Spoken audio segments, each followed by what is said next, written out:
सभी को नमस्कार। +2 पॉलिटिकल साइंस की क्लास में आपका स्वागत है। जैसा कि आप जानते हैं, हम लेसन समकालीन विश्व में सुरक्षा पर चल रहे थे। लेसन को हमने 2 भागों में जाना। दूसरे भाग में हमने निशस्त्रीकरण को देखा, निशस्त्रीकरण का अर्थ के बारे में जाना। आज के निशस्त्रीकरण की आवश्यकता क्यों है उसके बारे में जाना। आज के भाग में हम जानेंगे कि निशस्त्रीकरण के मार्ग में आने वाली बाधाएं कौन सी हैं। सबसे पहली जो बाधा है वो है एक दूसरे देश पर विश्वास की। इसके अलावा जो हम जानेंगे वो है निशस्त्रीकरण को अपनाने के लिए कौन कौन सी प्रमुख संधियां की गई थी। उसके अलावा जो हम जानेंगे शक्ति संतुलन क्या है, शक्ति संतुलन को बनाए रखने के उपाय क्या हैं, और मानवीय सुरक्षा से जुड़े हुए मुद्दे कौन से हैं, आतंकवाद को रोकने के क्या उपाय हैं। इन सब के बारे में विस्तार से चर्चा करेंगे। तो चलिए शुरू करते हैं हम अपना टॉपिक। अब जो हम टॉपिक चलेंगे वो है निशस्त्रीकरण के मार्ग में आने वाली बाधाएं। सबसे पहली बाधा क्या है, देखिए, अविश्वास की। अगर आज सभी राष्ट्रों से कह दिया जाए कि आप अपने परमाणु शस्त्रों की संख्या में कमी कर दीजिए या समाप्त कर दीजिए, तो बहुत से देश हैं जो एक दूसरे पर विश्वास ही नहीं करते। हो सकता है वो कम ना भी करें या शस्त्रों को नष्ट ना करें, क्योंकि वो ऐसा सोचेंगे कि हो सकता है दूसरे देश ने नष्ट किए या नहीं किए, हो सकता है उसके पास अब भी छिपे हुए हथियार हों। तो सबसे पहली जो बाधा है वो है अविश्वास की। दूसरी है राष्ट्रीय हित की।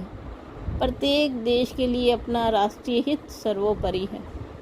अब देखिए, जब पाकिस्तान के पास परमाणु हथियार हैं तो हम कैसे अपने सारे हथियारों को नष्ट कर देंगे। अगर हम नष्ट कर देंगे तो हमें उससे खतरा बना रहेगा।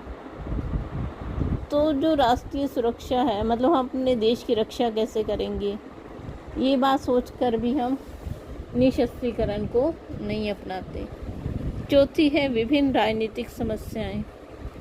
आज भी देशों में अनेक तरह की समस्याएं हैं, तो निशस्त्रीकरण उनके मार्ग में आने वाली एक बाधा है। आर्थिक कारण भी हो सकते हैं, कुछ वर्चस्व, अपने आप को बड़ा दिखाने की भावना जो है। अगर मान लीजिए मैं सारे ही हथियार नष्ट कर दूंगा, मैं दूसरे देशों से अपने आप को कैसे बड़ा दिखाऊंगा। तो ये जो वर्चस्व की भावना है वो भी निशस्त्रीकरण के मार्ग में आने वाली एक बहुत बड़ी बाधा के रूप में काम करती है। तो हमने अभी कुछ बाधाएं जानी जो निशस्त्रीकरण के मार्ग में आती हैं। चलिए इससे आगे देखते हैं। अब देखते हैं उन कुछ प्रमुख संधियों को जो कि निशस्त्रीकरण के लिए की गई है। सबसे पहले जैविक हथियार संधि जो 1972 में की गई। 155 देशों ने जैविक हथियार उत्पादन पर रोक लगाने का फैसला किया। दूसरी है रासायनिक हथियार संधि, 1992 में की गई। 181 देशों ने इस पर हस्ताक्षर किए हैं। तीसरी है एंटी बैलिस्टिक मिसाइल संधि, जिसमें कि प्रक्षेपास्त्रों के भंडार में कमी करना का समझौता किया गया। चौथी है सामरिक अस्त्र न्यूनीकरण संधि, जिसे हम स्टार्ट के नाम से भी जानते हैं। इसका उद्देश्य क्या था, घातक हथियारों की संख्या में कमी करना। पांचवा क्या है, सामरिक अस्त्र परिसीमन संधि, 1992 में की गई। जो घातक हथियार हैं उनकी सीमा निश्चित की गई इसमें, भाई आप इतने ही हथियार रख सकते हैं। दूसरी है परमाणु अप्रसार संधि, 1968 में की गई। इसमें कहा गया कि 1967 के बाद परमाणु हथियारों का निर्माण नहीं किया जाएगा, जो कि एक भेदभावपूर्ण संधि थी। भारत ने इस पर हस्ताक्षर नहीं किए। चलिए आगे देखते हैं। इससे अब हम शक्ति संतुलन क्या है देखिए।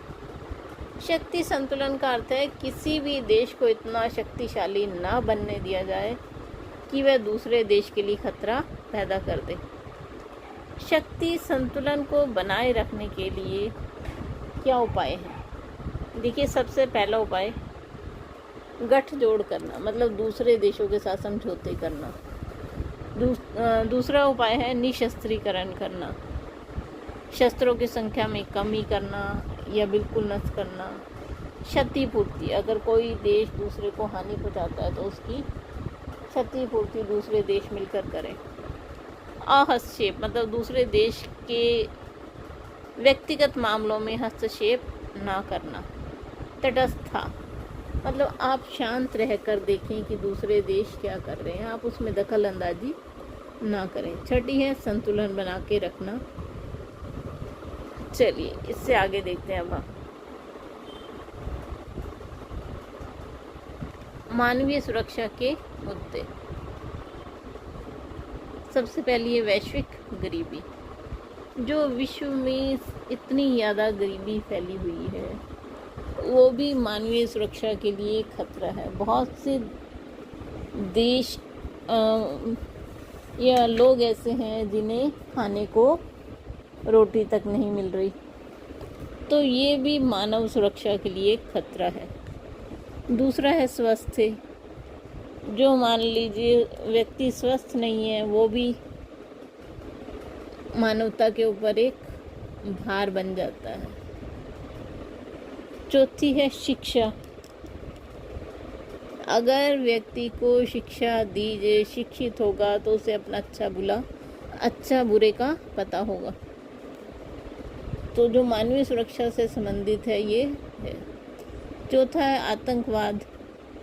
आतंकवाद जैसी गतिविधियों को बिल्कुल रोक लगनी चाहिए, प्रयास किए जाने चाहिए कि ऐसे व्यक्तियों को सुधारा जाए। चलिए इससे आगे देखते हैं। अब हम आतंकवाद में वृद्धि के क्या कारण हैं? देखिए, सबसे पहला असमान विकास। मान लीजिए किसी देश या किसी राज्य का विकास समान नहीं होता और वो अपने राज्य या देश को आगे बढ़ाने के लिए कई बार इस तरह की गतिविधियों का सहारा लेते हैं। कट्टरपंथी, कई बार लोग धर्म के नाम पर भी आतंक फैलाते हैं। तो ये दो प्रमुख कारण हैं आतंकवाद के। अब हम आतंकवाद को रोकने के उपाय देखते हैं। सबसे पहला गरीबी को दूर करना है। ऐसी गतिविधियों में कौन लोग आता है? जिनके पास धन की कमी हो। धन के लालच में लोग ऐसी गतिविधियों में शामिल हो जाते हैं। तो सबसे पहला उपाय क्या करना चाहिए? गरीबी को दूर करना। दूसरा, अशिक्षा को दूर करना।